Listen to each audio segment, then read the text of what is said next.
by inviting the Director School of Communication Arts, Dr. Enugu. This cannot be fixed at any better time than now.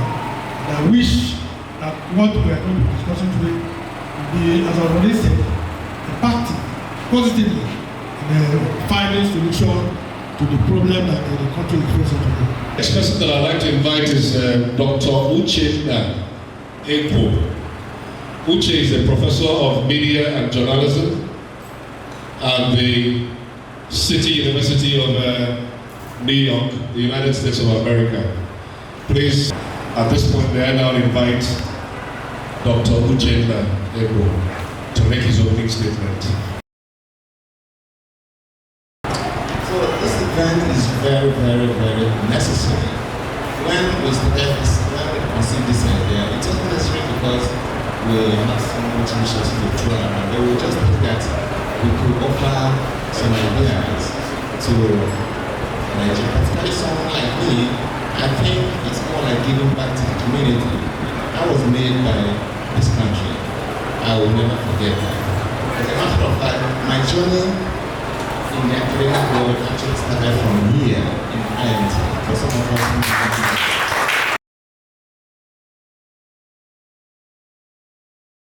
the idea of putting this gathering on is to generate new thoughts, new thinking, and new collaboration on how we can tackle this challenge.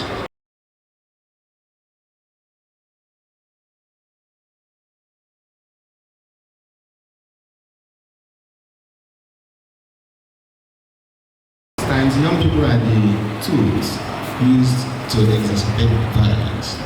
So we must be conscious of that, and as an institution of higher learning like this, populated by young people, we must also, create that awareness.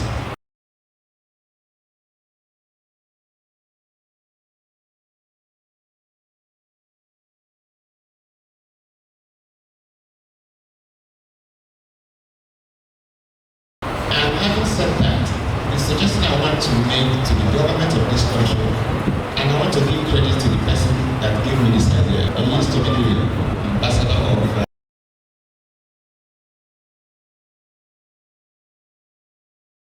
idea is this. I'm suggesting that we create a security trust fund. A security trust fund will be dedicated exclusively for us to be buying equipment, staffing the police system, and all that. And how do we fund this security trust fund? The idea is this. We can, like when I send $100 to anyone in here, the Western Union or whichever agency will charge me like $8. And that $8 goes into their pocket. I think that the government can liaise with some of these agencies. So think about how that will go. I don't want citizens to be taxed. Otherwise, something like other tax, we're already taxed enough. So let's get this money from this people who do business. And let me tell you another thing I've discovered. There's what they call war remit. When I send money to war remit, if I send you like $2,000, right? We pay 10,000 naira. That's looking to collect the money. You follow? Because they know they're doing business and they're making money. So can government not liaise with them to see that they can get a part of these resources to help and invest in security? When I discussed with some government officials, some of them explained that somebody will embezzle the money. I don't know about that, but it's an issue. And I believe that this is a serious matter, and if we are serious about solving the problem, I have a feeling that whoever is going to manage that trust fund will be very careful. But the truth about the matter is that we're in a serious problem. I'd like to thank the Institute of Management and Technology for having faith, confidence in a global foundation in collaborating in putting on this project. I want to thank the speakers. Some came from Abuja, and some of them will be joining us from abroad as well. It's really my pleasure to see everyone here, and I do we'll have a very fruitful deliberation along the way. Feel free, share your thoughts because we'll be able to put all these things together and channel the ideas to the proper place. That's what we call it MEF Ideas Festival. So we want to harness the ideas, because ideas rule the world. It's not distinguished ladies and gentlemen. So I really thank you for this opportunity to share this thoughts. Thank you very much. Dr. Michael Ekwo is the chair of the Michael Ekwo Foundation. I'd like to invite to speak on behalf of the rector of the Institute of Management and Technology, who is unavoidably absent today. That's Professor Augustine Umweze. He had to travel this morning for a very important meeting in Abuja. But we're happy also that we have a principal officer in our midst. He's also a member of the IMT Governing Council, who will also give an opening statement this morning. I'm referring to no other person than Dr. Innocent Eze, the Chief Librarian of the Institute of Management and Technology. Please can we clap for him as he comes to give us an opening statement. I want to welcome everybody to this very important occasion. On behalf of the Rector of IMT, Professor Augustine Umweze, members of management, council and students of IMT, I want to welcome Michael Ekwo Foundation and his team to this IMT. They are welcome. All the panelists that are here who are going to teach us one or two things about security. Please, we are all welcome. I'm delighted personally to be part of what we are doing this morning, because security is very, very important. So important and genuine in this country that you can't do anything. There's not, in fact, after food and water, security now follows. I am so happy. Just a few days ago, they were saying that issues about security matters will be introduced as part of school curriculum, right from primary school, secondary school, and tertiary education. And that's a very good one too, because everybody has to learn more about security more than ever before. So this very discussion is very, very apt, in the sense that by the time we finish this very place, from this very place, I think we have come up with ideas on how to move Nigeria forward security-wise. Michael Ekwo Foundation came to IMT really, and they taught us how to secure. IMT will be secure with Jesus. Thank you so much. Dr. Innocent Eze, thank you for the presentation. The next opening statement shall be given by the chair of this summit, the retired Commissioner of Police of the Abuja FCT, CP Lawrence Alobi, member of the Order of the Niger. Please, may we invite you over to this place, sir. Member of the high table, distinguished ladies and gentlemen, our beloved students, ladies and gentlemen, it's a pleasure to be here today, to come back to Enugu, my second home.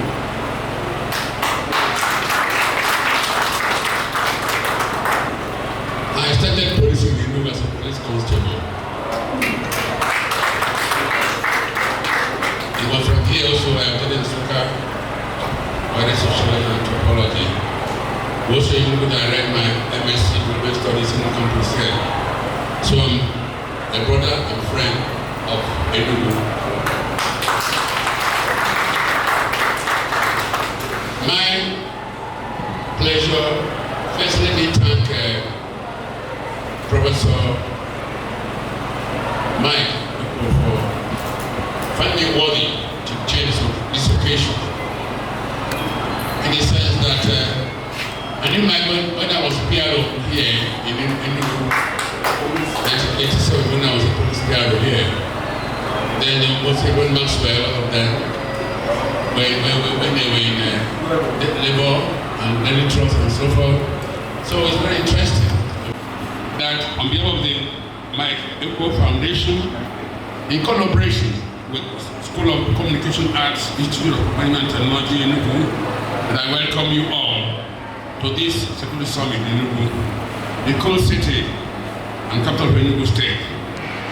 The summit is being organized by Michael Ekwo Foundation for Peace and Security, MEF, in collaboration with the School of Communication Arts, Management and Technology in Enugu. The theme of the summit is Security, Society, and the State, the striking role of government in national and personal security. The theme is very apt, germane, and all-embracing, considering the current security challenges confronting the country and the aspirations of the government of Nigeria. This summit is an intervention strategy to galvanize the citizens and all stakeholders with a view to collectively collaborating and working together to improve on the prevailing security challenges in Enugu State and the Southeast region in particular, and Nigeria in general. I want to especially use the opportunity to acknowledge and commend His Excellency, Right Honorable Ifeanyi, the Governor of Enugu State, who is the special supporter of this summit, for his untiring effort and determination to ensure the protection of life and property, and also guarantee public peace and security for the benefit of good people of Enugu State. Section 14B of the 1999 Commissioners Amendment provides that security and welfare of the people shall be prime purpose of government. Also, Section 24E of the same Constitution provides that it shall be the duty of every citizen to render assistance to appropriate local agencies in the maintenance of law and order. Now, if you propose, in fact, security, like democracy, is participatory. We all need security, all need to be secure. Even the ant, the smallest insect, the smallest creature. When I was in primary school, my headmaster would say, go to the ant, that's sluggard. Consider her ways and be wise. If you see an ant, you see the ant, when they move together. And if you bring an ant here, when I was a boy, because we wanted to be queen of the ants, it's very fresh to roast and eat. We bring the ant hill, within 2 days, what they do, they team up and build the ant hill. And that is what the ant is conscious of security. So every man is very conscious of security. In fact, security, like democracy, is participatory in nature, and nations are built on law and order. Consequently, if you don't oppose these two constitutional provisions, it will clearly be seen that security management and law and order is not only for the government alone, and the economic responsibility of the government, civil agencies, and of course the citizens. So when we holistically address the security challenges in a broad perspective, which include human security, food security, health security, energy and environmental insecurity, and of course the role of women in promoting peace and security. The need for unity and collective collaborative strategy and action for the promotion of peace and security is not only imperative, and it is indispensable. We hope that this summit will stimulate the spirit of shared responsibility and inspire us all for collective action in the promotion of peace and security in our various spaces and communities. The summit has lined up the Rhoda scholars, the proven expertise as speakers, and they will present papers on various areas. We also have knowledgeable and vibrant discussants who will help us in digesting, analyzing each of the papers to be presented. I want to especially commend Dr. the founder of Michael Ekwo Foundation, for his patriotic spirit and sacrifice and determination to make meaningful contributions in addressing these challenges in Enugu State in particular, Enugu State and Southeast and the country general. It is better to live in the service of others. And again, the Bible teaches us that blessed the peacemakers should be called children of God. I'm optimistic that we are all enjoying the ambience, sonority, cleanliness, peace, and the warm hospitality of the people of Enugu, the famosity of Enugu, and of course, the Southeast region in particular. Once again, on behalf of the organizers of this summit, I welcome you all, and also thank you for being part of this summit, while I look forward to a successful summit with an outcome that will impactful, that will impactfully and contribute immensely in improving security in the country. And you say the service the question. Once again, wish you the summit. Thank you. Thank you again for that wonderful presentation. That was from the chair of the summit, CP Lawrence Alabi, member of the Order of the Niger. We're going to be listening to the keynote speech. That's the next thing that we'll have on our agenda.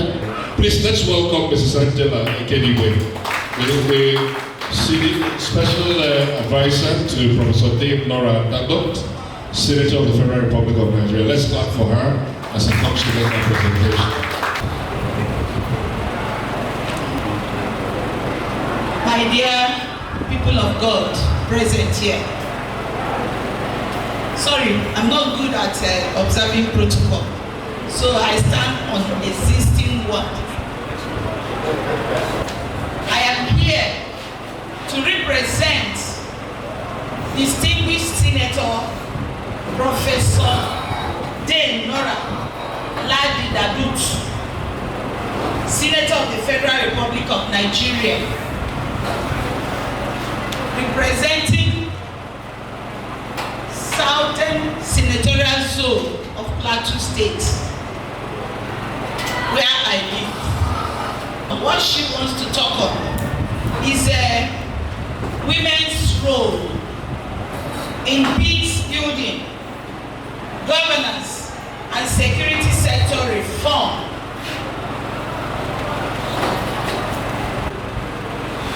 I would like to first of all thank and congratulate Michael Ekwo Foundation, MEF, the organizers of the inaugural Enugu Peace and Security Summit, for inviting me to this summit.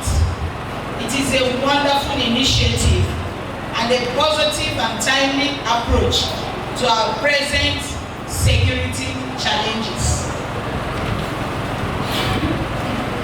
The theme, security, society and the state, the shrinking role of government in national and personal security, is apt, especially within the context of the current security challenges facing our dear country, Nigeria.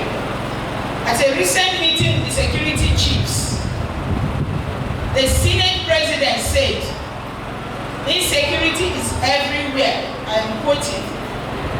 "Insecurity is everywhere, and it is coming to the point of dislocating the security situation where government is quartered."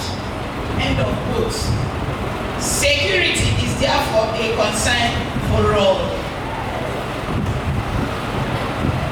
Now we come to the role of women in peace building. It has been a global concern which hinders peace building and good governance. The root causes of insecurity: 1, poverty; 2, struggle for scarce resources; and 3, violations of human rights. For this reason, the needs and challenges to peace building require a wider and deeper definition of security that not only encompasses military issues, but also issues such as societal, economic, and environmental insecurity. In Nigeria, for example, the nation has been under security threats for many years, beginning with the insurgencies in the northeast region of the country, e.g., and has escalated, e.g., piracy in Niger Delta, armed robbery and kidnapping in the southern parts of the country, etc. It is therefore the women and children who take the brunt of the conflicts and wars, because during these conflicts, they are often exposed to unimaginable, horrific atrocities like massacres, sexual assaults, kidnapping and sexual slavery, forced marriages and mutilations, rape, etc. If the population is threatened by unaccountable and poorly managed police, military forces, or intelligence units, if the proliferation of illicit weapons is not controlled, and if legal regimes are not enforced, perpetrators not persecuted, the building of peace will be elusive, that are almost unavoidable. This is obviously the scenario in Nigeria. Women are often viewed as victims of conflict. It is well known that violent conflict disproportionately affects women and girls and intensifies pre-existing gender inequality and discrimination. When the MC was introducing, he said he was beating his chest that they are gender sensitive. Yes, I don't think so. I am the only one sitting up here. So in conflict management and peace building initiatives and process, women and girls are largely invisible. In other words, as leaders, especially in helping to end conflict, developing post-conflict integration, efforts of economic life, and even in leading the organization of camps for internally displaced persons are often ignored. In conflict zones, women are active participants in cushioning the effects of the conflict that affect their activities in spite of being ignored. For example, they are often overwhelmed by their responsibilities and sometimes are the sole providers for their families. They also suffer disproportionately from sexual violence and displacement.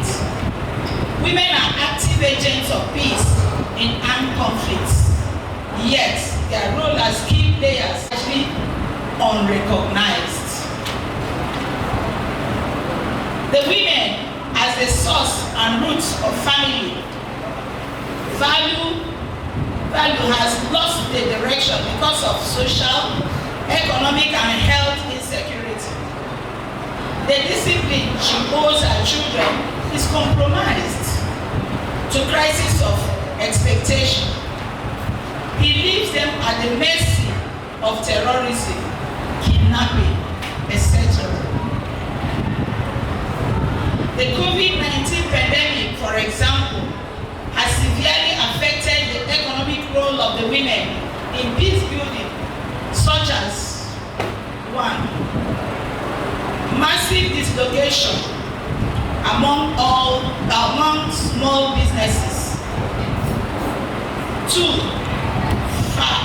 Financial fragility of many businesses. Extreme poverty because of high risk of unemployment as well as income loss.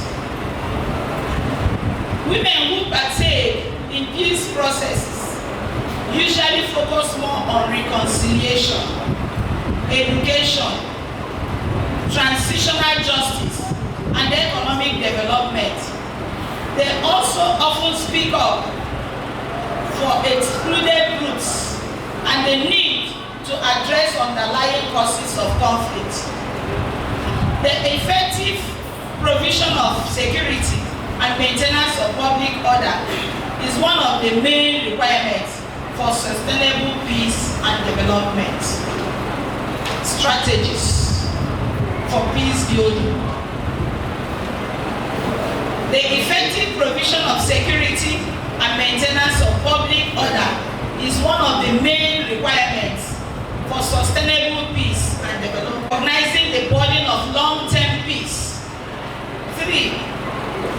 Eliciting plans for local actors for how to get a long-term peace. 4. Beginning the process of moving from conflict resolution to conflict transformation. 5.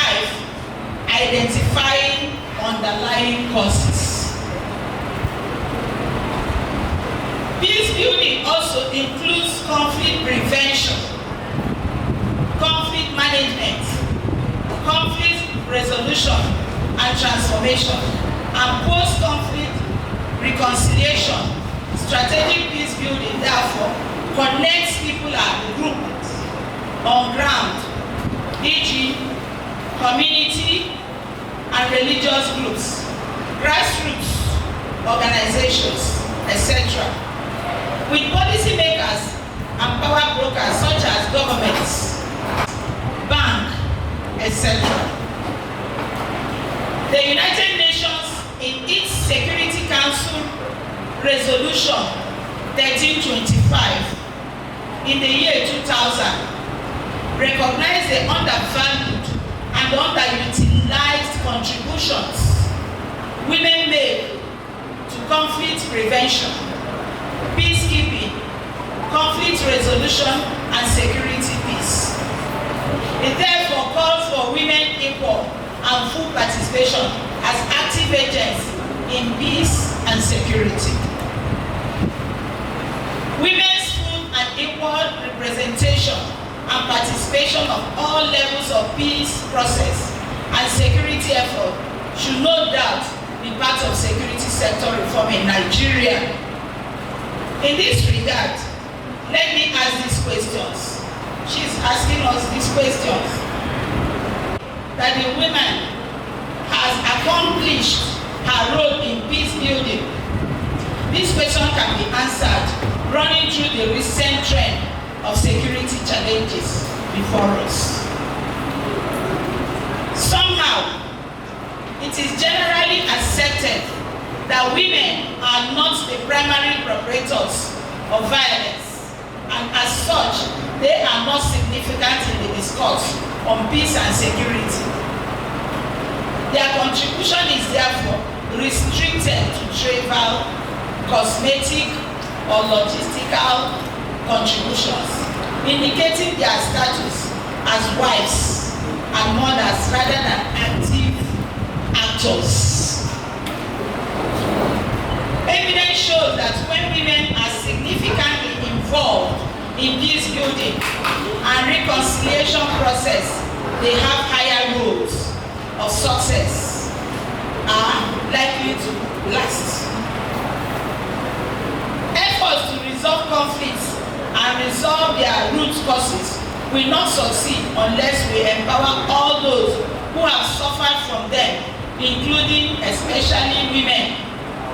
And only if women play a full and equal part can we build the foundation. Can we build the foundation for a good governance, human rights, and justice? Evidence indicates that participation in the peace process are usually focused less on the spoils of war and more on reconciliation, economic development, education, and transitional justice. Women must play more pivotal roles in building peace from the bottom up as from the top down, engaging multiple stakeholders. Good governance. Good governance involves full participation of all citizens under democratic rule of law. It entails strategy, integrity, accountability, respect for human rights and women's rights. Section 2 of the Nigerian Constitution C states, the security and welfare of the people shall be primary purpose of government, and the participation of the people in their government shall be ensured in accordance with the provisions of the Constitution.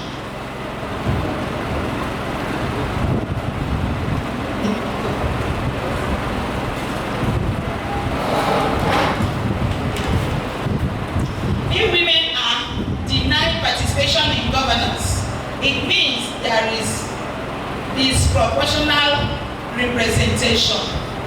I hope we are listening.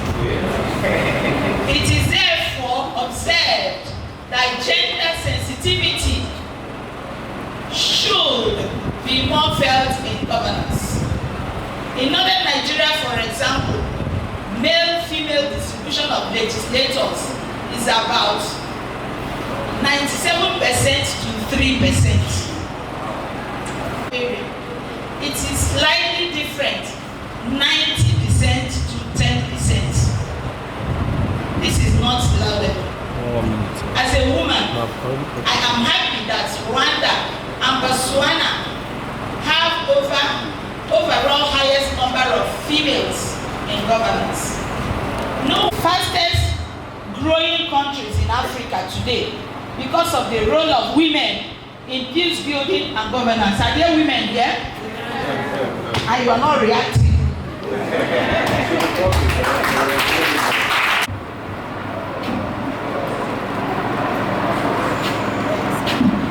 In conclusion,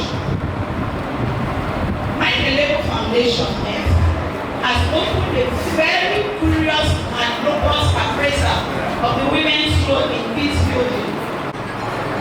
This appraisal has shown that women can contribute much more than they have been allowed to. As a wife, a family, as a professional and politician, she seeks to collaborate and participate actively as competitors in peace building. That's the end of my speech. Thank you very much.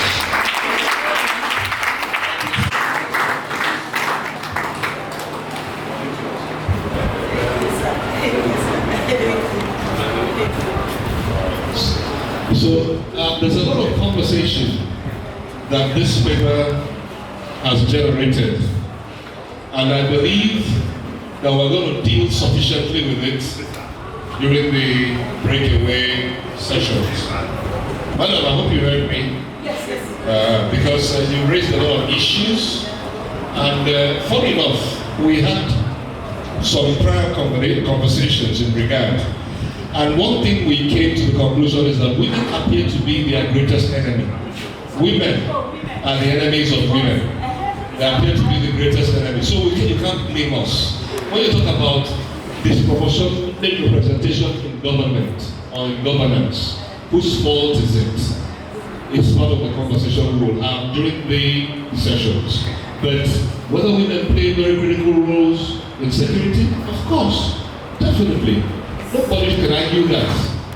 Women are very important to the family, and of course, you know that the family is the first unit, first agent as far as society is concerned. And women are the holders of the family.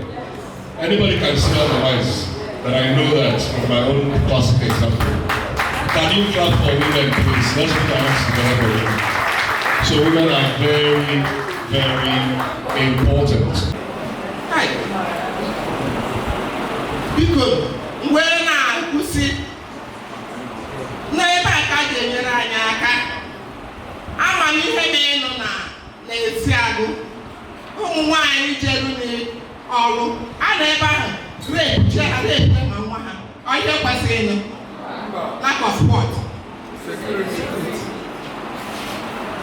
So now your people no know ihe kacha mkpa. Okay, last time in 2 weeks time, Uzo Jerede going to Egede, and I wake kidnap one person, and I call Prince. From there, those people who one woman that Gonete Mamia, they are Gonete Mamia, Nuzu Mulumbe, between Umulumba and Obato, I never made them compile the woman. ga-amazi ebe anyị na nke anyị na-eme anyị na-asị biko na enwe ka anyị na-ayọ unu bịa nyere anyị aka anyị na-ayọ okwu biko unu nyere ụmụ nwaanyị aka na a na-emegbu ụmụ nwaanyị a na-enye loonu niile a na-enye ụmụrụ ka a na-enye ụmụ nwaanyị bịa asị ha ebe ha bịa nọọ nwaanyị ndị ike enyekwu enye ha ewere ya na-eme gịnị ha ma nweta ike ikpuchi ya azụ duto gị na ha ji eme gịnị azụ ụmụ ha ndị na-asị biko nna-asị unu biko unu asụrụ piripiri unu asụrụ sịpịrịsịpịrị unu asụrụ gbago unu asụrụ gbada ihe anyị na-ayọ unu biko dekenenu fesi enu pa anyị abụ Enugu steeti fesi kenene ụmụ nwoke anyị enweghị ihe ha ji anyị kpọrọ special these politicians enwere ihe ha ji ụmụ nwaanyị kpọrọ onwere ihe ha ji ụmụ nwaanyị kpọrọ nọọ abịa nkụta aka kụtabara anyị aka anyị sị na anyị anọzi na nkụta aka na anyị ga na-azọ gịnị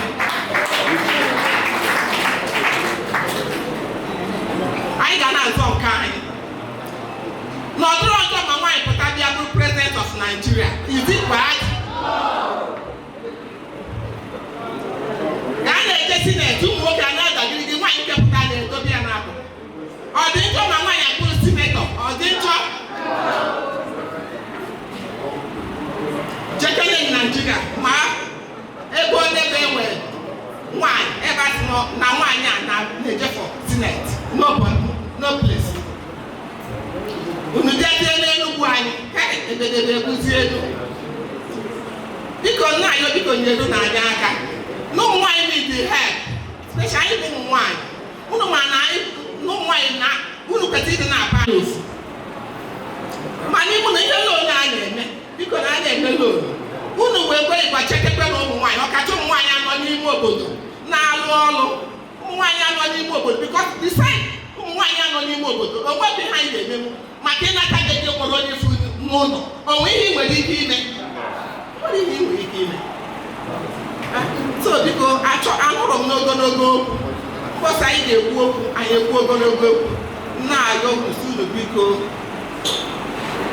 the chairman of this occasion biko anụ ayọ unu ka unu gbukwere otu ma anụma ji egwu n'arụ ọ ndị ọcha o ndị prezidenti maazị maka na prezidenti nke Naịjirịa sọsọ Chukwu na ihe ga-azụ anyị na-achị na mbiko unu nyere anyị aka ebe nwabeezi bụ na ebe ụmụ nwaanyị nọ unu nyere ụmụ nwaanyị aka biko ha pụọ na ụmụ nwaanyị ka ihe ike so n'ibe anyị na-aga ọ ga-adịrị anyị mma n'aha Jizọs.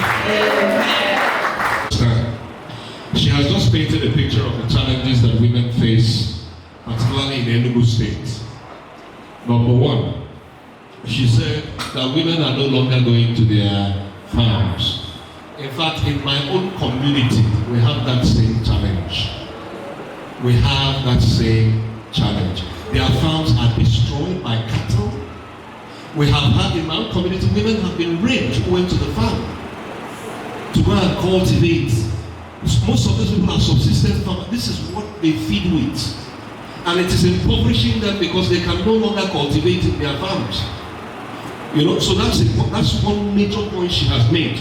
And she said it is not just enough that their farms are destroyed. Sometimes they are also waylaid. They are molested. They are raped. Their own female children are also raped. And you can imagine the psychological trauma. Come and ask your question, Dr. Samuel Obejo. First of all, goes to the former police commissioner. The 1999 Constitution, Section 14B, provides that security and welfare of the people shall be the primary purpose of government. I'm always baffled when president saying what is the cause of insecurity. We start mentioning hunger, poverty, kidnapping, and so on. What is the responsibility of this government that is responsible in protecting the lives and properties of nations. Because I feel you are going to answer it, but I want to know that I want to state that I know if you do right thing in your home, if you take care of your family well, all your children will be good in the society. Why are we now saying that hunger, kidnapping, stealing, murder, raping are the root cause of insecurity? It might have originated somewhere. I want my commissioner to help us because he was in the government. Thank you. You see, like I did say in my welcome address, and which also the director who represented the director did mention earlier, that security is a collective of the needs of all of us. But then, the family, which is the basic society, where socialization begins, the mother learns to teach a child, mama, papa. The mother learns to teach a child how to sit down and so forth, teach those basic attributes. If you look back, during when we were growing as children, moral values were part of what is part of the society, part of the law of the society. You can see a child and say, this is from this family. But now, parents, after the rat race, everybody wants money and power. Parents have abandoned their basic role, spiritual role, trust. But we fail to counsel and guide our children. And when they fail, when I was a constable here in Enugu, I don't know about the road behind the police officer's mess during the war. When they condemned armed robbers, they normally shoot them there. And when there was one armed robber was executed, he said, no, you won't talk to the mother after we give the last sacrament. Before you are being executed, the priest come and give you the last sacrament. The boy said, I won't talk to my mother. When the mother came, he chopped off the mother's ear and said, when I go to steal, I'll bring to you, say I'm a good boy, maybe to be a robber. So parents too, you see, we all have responsibility like Rousseau, John Locke, in their theory of social contract. It's a contract between the citizens and the government. That's what Section 24 I also mentioned in my paper says is concerned to every Nigerian citizen. But in Nigeria, our emphasis is my right. Trust. But we fail to counsel and guide our children. And when they fail, when I was a constable here in Enugu, I don't know about the road behind the police officer's mess during the war. When they condemned armed robbers, they normally shoot them there. And when there was one armed robber was executed, he said, no, you won't talk to the mother after we give the last sacrament. Before you are being executed, the priest come and give you the last sacrament. The boy said, I won't talk to my mother. When the mother came, he chopped off the mother's ear and said, when I go to steal, I'll bring to you, say I'm a good boy, maybe to be a robber. So parents too, you see, we all have responsibility like Rousseau, John Locke, in their theory of social contract. It's a contract between the citizens and the government. That's what Section 24 I also mentioned in my paper says is concerned to every Nigerian citizen. But in Nigeria, our emphasis is my right. It blows, the leaves, the flower, in the tree, they don't fight. They dance and romance each other. We need unity of action, like I mentioned in my address. People in Enugu State, the governor is trying his best.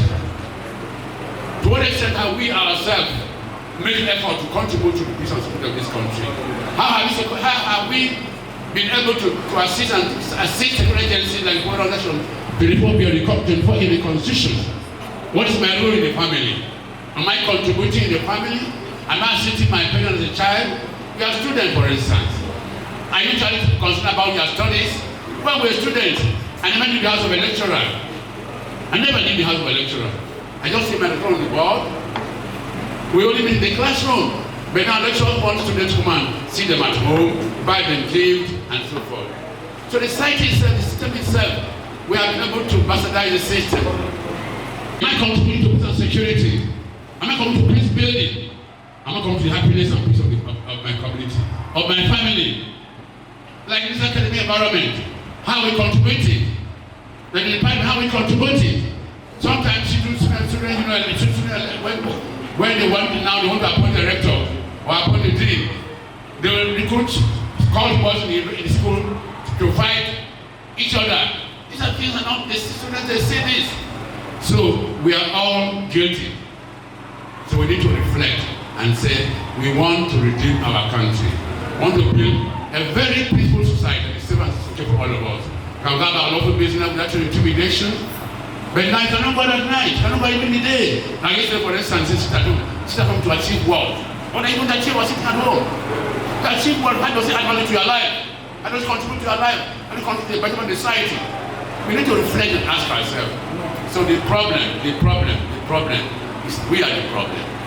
Not the government alone. The government is not for this being provided. It's primary purpose of government. But the government cannot do it alone. Like Roshi will say, social contract. The citizens have a role to contribute. So we will have a role to contribute. And that's why this summit is being organized to consensitize everyone to know that we have a role. Collaborating, it's not competition, but called collaboration and cooperation. The desire to participate, community and security, you help us if we all have that attitude and culture to help us achieve peace in this country. Thank you very much. Yeah, thank you so much. There's so many things that can also be taken away from what you have just said. That is absolutely very important. That in the family, all of us, we have a role to play. All of us in Nigeria, we have a role to play. And that takes us to a critical question. What are those things that breed violence? Why do people create insecurity? It takes us to a very important question. Because can somebody who is sane-minded, suddenly pick up a gun and want to rob another person of his belonging or want to kill? So we need to be able to identify those things. I don't know if it is possible to do that within this Q&A, but I'd like us to begin to think about it for the breakaway session. Any other contributions? You have something to say? Discussing the issues concerning women. There is a particular area of interest, an area of research that I'm interested in, and that's the area of unpaid care work. Unpaid care work. And unpaid care work. So, and I'm also interested, we talked about different dimensions of security, financial security, food security, information security, and so on. In the areas of financial security, we are interested in the gender gap that is so disproportionately women are disproportionately shortchanged when it comes to financial security. Most women find it difficult to access loans, borrow money, yet research shows that women pay back their loan better than men. Yet women are not given opportunities to access capital. It's a big problem that is affecting economic empowerment of women who take away the money and misuse it. So these are issues that women need to talk about. The issue of unpaid care work is a very disturbing trend. A lot of times, women take care of their husbands, take care of the kids, and the man just sits there waiting for food to be passed for him on the table.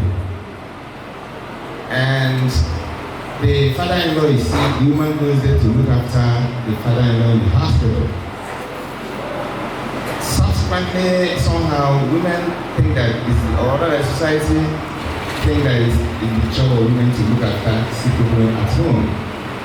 Yet, these are things that man should have been able to pay for. If that woman is doing those assignments and nobody pays her. A man and a woman goes to work, come back to the same house, the man sits down, woman has to go to the kitchen to to start cooking, and the man is just waiting there, probably yelling and calling her names. Yet both of them are supposed to be tired. The society assumes that it's the job of a woman to cook and do all sorts of things. Then, even a woman and a man may live in the same house. The man starts getting higher education, and the woman stays looking after the children. Nobody pays her for looking after those children. Yet, these are areas that women are not paid for. It may be difficult to say they have to be paid, but we need to recognize their role. That begins from the appreciating that women are the pillars of homes and families. And like Commissioner of Police talked about too, some of these insecurity challenges emanate from poor family backgrounds. Not poor in terms of not having money, but lack of proper upbringing. When they are not brought up properly, then society, they go to the society and attack people and so on and so forth. And some parents also encourage their kids. They get some resources, they don't ask questions where you get that. They will be praising their kids, oh, you bought a big car and all that kind of stuff. The person may not be working. So those are some of the issues women may have to play with. So I'd like to talk about this unpaid care work. There are several jobs, several assignments women perform in the family, nobody pays them, and not just even not paying them, but it's not properly acknowledged. Talk about women's involvement in peace and security. Women are very key. In fact, some set of women from Nigeria, this area of Nigeria, got a UN award for their role in protecting peace in the country. They even had a Nobel Peace Prize, and that was 2014. And honestly, some of you don't know me, I come from MEF. I had the privilege of having a conversation with the women leader in that community. And I was told the role women played to secure the village health center. Something men had tried severally, they could not, because there's some kind of land dispute there. But women made inroads. So women are very critical in peace and security. So much like DP Lawrence Amobi, he made it important. He made us understand that every unique member of the family and society have a role to play at ensuring security. That's the point, the critical point. And then Dr. Ekwo right now highlighted the challenges that women play. You know, we live in an African society. We have responsibilities. Women have their own roles, while men have their roles. That's the way it was designed. The patriarchal society. It is a woman's place to be in the kitchen. Even your president said so. In the other room and in the kitchen. It's like a homecoming, because for years I was also a teaching staff of the Department of Mass Communication, IMT. I listened very attentively to some of the resource persons that have spoken. I also agree with Dr. Ekwo when he said that now parents no longer ask children where they are getting some of the things they bring home. Because I remember my mother was a lot taller than I am. She's still around and I'm happy about it. But when I was in primary school, if you ever come in with something that does not belong to you, a pencil, a paper, even a belt, anything, you're finished, because you must account for where that was coming from. It made us to understand that anything that wasn't purchased by your parents should never be seen with you. And that makes people to shun stealing. Today we see our politicians engage in monumental thievery. There's still so much, and they don't respect public opinion. For us who are mass communication scholars, we believe that in a democracy, public opinion is the king, where you need to gauge the thinking of society, the thinking of people regarding a policy, regarding one thing or the other. Part of the insecurity plaguing and tormenting Nigeria is pervasive corruption. corruption in high places, who became ministers, special assistants, special advisors.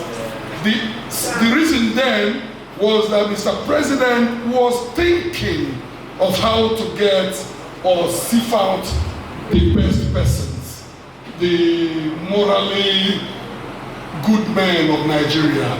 Many years after, we see people who have stolen beyond expectation. Is Accountant General of Nigeria. We have been told that he stole so much for over 6 months. It does appear to me that the current government have no clue regarding the place of education in society. This is part of the reason why we are having insecurity. Because when youths are at home, 1 month, 2 months, 3 months, what does it say? Let's stop pretending. I am over 60 a few days ago. I'm now in the 6th floor, or on the 6th floor. So I am not afraid to speak what I think is right. When you do not respect the thinking of this army of youths, when we play with their livelihoods, their future, it means that we are calling for trouble. And I'm so glad that today there is an ongoing meeting, like we've been told through the media, between the federal government and ASU. This progressively interminable conflict between ASU should end today. It should end today. And ASU should know that when you come to negotiation, you need dialogue, you need negotiation, we need compromise. This country is ours. Those in government, before they leave, because I'm happy with what I'm seeing through the social media. I know what had happened in Arab Spring. Some people are questioning what is happening. It's a huge movement. It's a huge movement. And I am a communication expert. I know what the social media can do. Let us not neglect it. Let us not begin to equate what is happening with NSAS. None of these people was behind NSAS. Now some people are behind the movement. And they will continue to make, because we need change, positive change in Nigeria. We need a change where only patriotic leaders should lead Nigeria. We need patriotic people, we need youths, we need people who can think. We don't need people who are shaking and quaking. We need people who are cerebral. Now we are seeing problem in the southeast. We are seeing clergymen, bishops. Before the former prelate of the Methodist Church Nigeria, Uche, was kidnapped. We saw a seminarian recently kidnapped. So many bad things happening. Why? Poverty, hunger, insensitivity, unresponsiveness, bribery, corruption. Why is it that those who are holding political power cannot reduce the amount of money they are collecting as salaries? How come? How do you expect followers who see you display arrogant consumption pattern, display wealth that are stolen? How do you expect them to fail? This is part of the reason why there is insecurity. Having said that, security is for everybody. We must not wait till they kill all of us.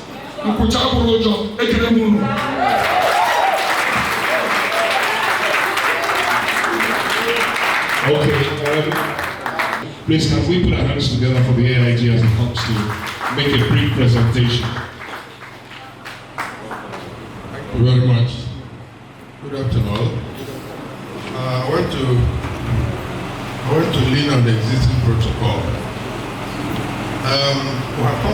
We are here really to discuss about shared security partnership. That is to say, how all of us can collaborate to make security the issue. Because it is impacting on all of us. That is, insecurity is impacting on all of us from every angle. Whether you are a market woman, you're a businessman, you're a politician, whether you're in government, you're a student leader, everywhere you are, the farmer, we are all concerned. And has always been said that security is the business of everybody. So the only way we can go about it is by shared security partnership. In other words, you do your own bit, I do my own bit. Every other person, when we do our own bit, we get it right. Just like the Commissioner of Police mentioned that all of us will have to take the blame because somewhere along the line we have failed in our duties. We talked about things you could not do when you were younger, and which if you do it, your parents will even deny you because you came home with a biro or even a chalk or even a textbook, but not anymore. Your mother or father or grandfather who is at home is waiting for you to bring him a car and say you just bought a car. He's not interested in how you came about that car. In actual fact, the next time you will be going to the church to go and do what? Thanksgiving. And in that Thanksgiving you will invite everybody. Nobody is asking from which source did this man who left the village less than a year ago, how come he's here? That he has gone to Malaysia and he's just there for 2 years and he's sending you the mother or the father vehicle. That's very good. Everybody will celebrate it.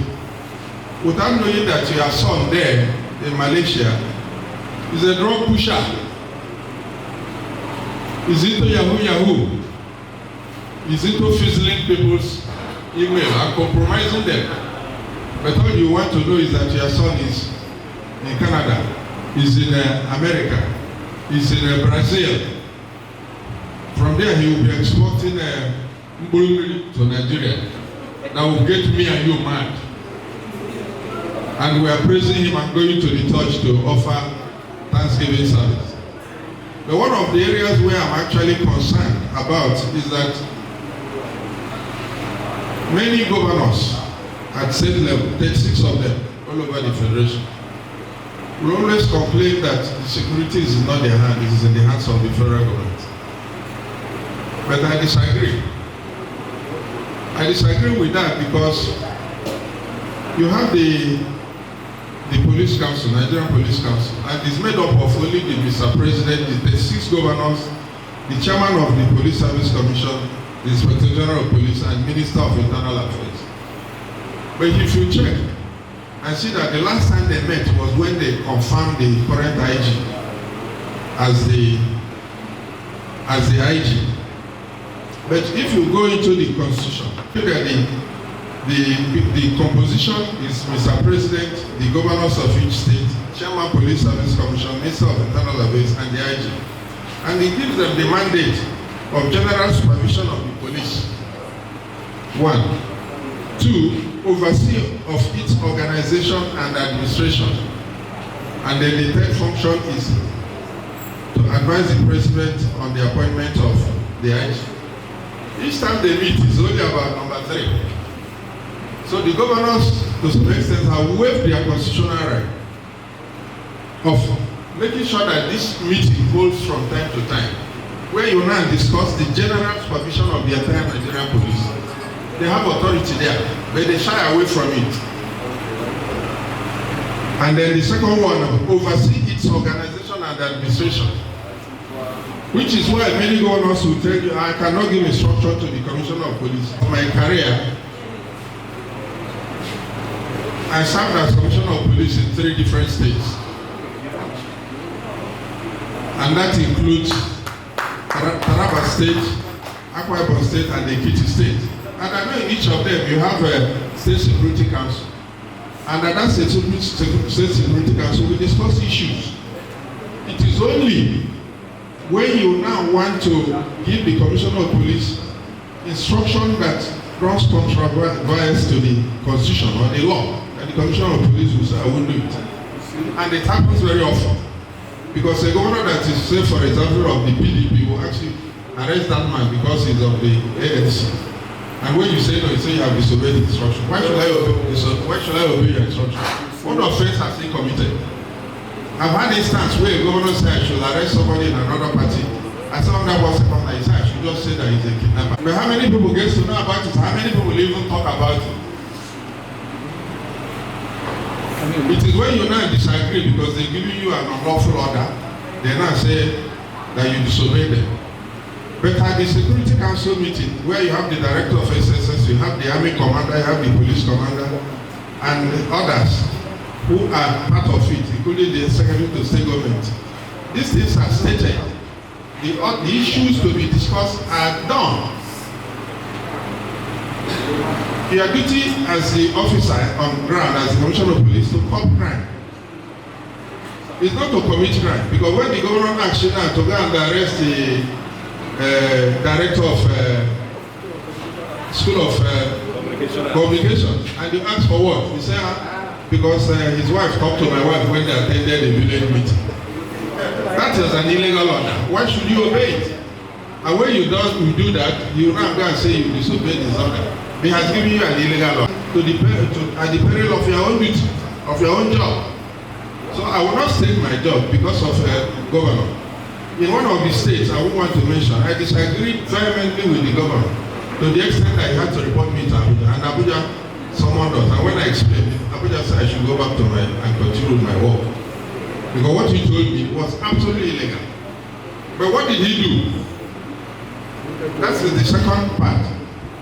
Because even in the states here and other states, you find that because federal government is reducing the funding of the police, they now provide the vehicles. You know, as they say, who deserves the truth. So if the governor gives you the vehicle, if you don't obey him, he will no longer provide fuel or lubricants. Can you drive a vehicle with your urine? No. He has already started controlling you, whether you like it or not. So you now start bending the rules to suit him. But my concern is that the governors have waved and shied away from the responsibility. I would have expected, especially after the jailbreak in Kuje, that by now heads will have rolled. Heads ought to have rolled. How many months into it now? Nobody's being held accountable. So what is happening?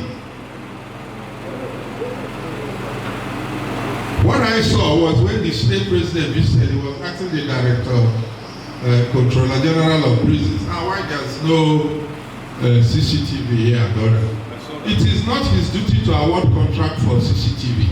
It is that of Minister of Internal Affairs. So you are just trying to give a dog a bad name in order to hang. And he said it openly.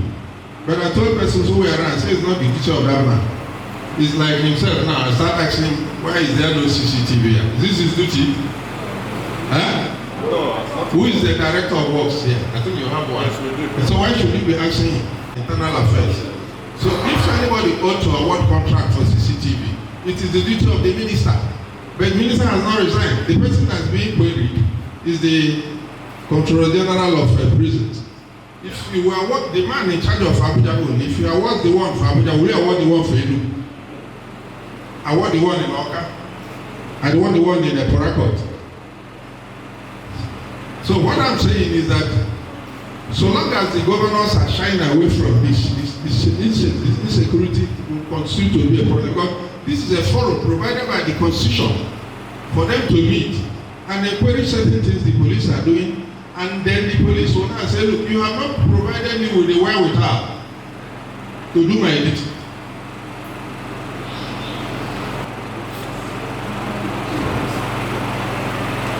Now there's no provision even for you to apply for Keke Napep. Is there any provision? So these are institutions falling apart. Let me even tell you, some of us, including me, went to school based on federal government's loan board. Because the government had so much money. Because myself, my immediate senior brother, and the one senior, three of us were in university at the same time. My father was a teacher. Where would he have gotten the money? A primary school teacher. But because there was that provision that you can go to school and take what they call student loan board, and you will pay thereafter. We all signed. But I can tell you that today I never paid $1. Why? Because the government never asked me, are you ready to pay? And the government is the one that employed me. Not that I left here to go and work in Canada or in Kaduna. Somebody working with federal institution. All he needed is to deduct it from my salary. Yes. But nobody was asking. And not just me. I'm sure it happened to so many others who are also here, who belong to my generation. I'm not talking of these ones. This one's they drank big milk. We drank Akam when we were growing up. So you can see the difference. They're crawled on the rock. They're crawled on the rock. So my interest is that we are talking about shared security partnership. If the state government conduct election as a way into the what they call it local government and give them their due, the local government can now be able to do their own duty. But in most states, what you have are transition chairmen that never transit to anything. They stay there at perpetuity, being renewed. It's only in very few states you can be sure that the governor still corner those allocations. Or hijack, okay, that's a better word. So what I'm saying is that in shared security partnership, where the business of security is the duty of everybody, we're all stakeholders. There are persons who are society influencers, the traditional rulers, the chairman of town unions, the market women, president generals, and then youth organizations. Just mention them. Each and every one of them, they have one role to play if we can get this security issue correct. But my greatest fear is that every now and then all you hear is that the security chiefs are meeting in Asoro. They can't solve that problem. Expect that you will get it right. No, it will never get it. They will never get it right. The other day I read in the papers and I even saw on the social media where some persons were protesting that the National Security Advisor doesn't know what he's doing, and it's been there for 7 years. If you know that he doesn't know what he's doing, why don't you change it? But unfortunately, we don't reward positive actions. Otherwise, how can you understand it that the last Captain General of Federation, when he was due to retire, he was given another extended his term. The man has already stolen about 80 billion by that time. You now give him an extension. What do you expect him to do? To steal more, because you have encouraged him. We saw that during the time of Burantai. He wasn't getting it right. The term was being extended. We saw that during the last IG, what's his name, Adamu. He wasn't getting it right. His term was extended. So these are some of the problems that are causing the insecurity, etc. And of course, fiscal insecurity, which is the one that everybody seems to know.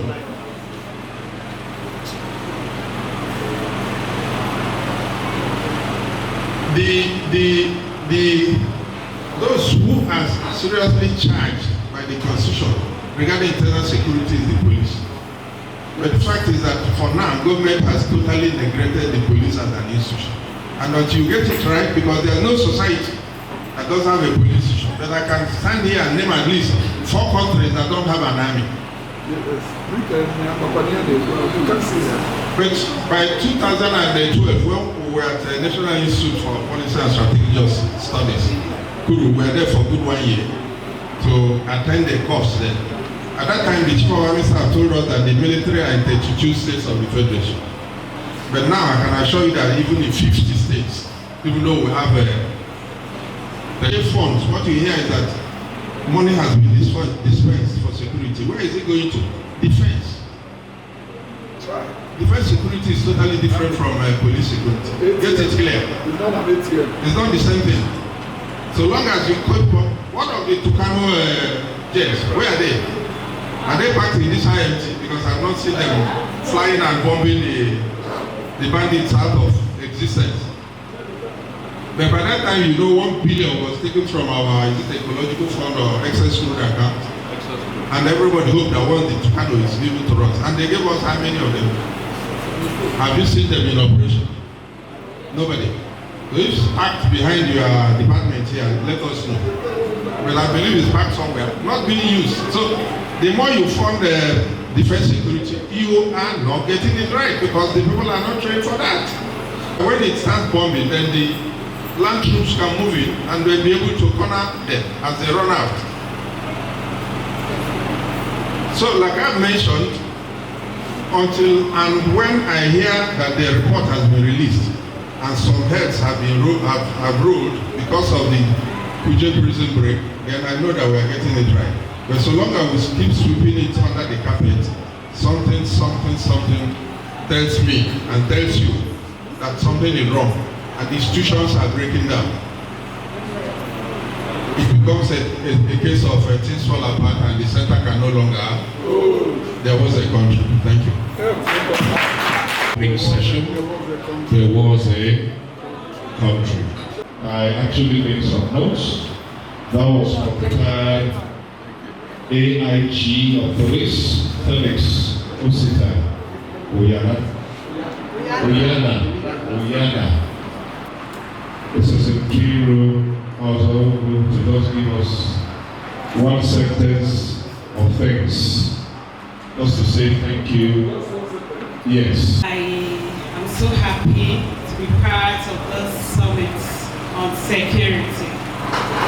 I also want to thank each and every one of us that made it possible to be here. We really appreciate it. I also want to thank those who presented. I so much believe that we all are able to learn one or two things from their presentations. Thank you all.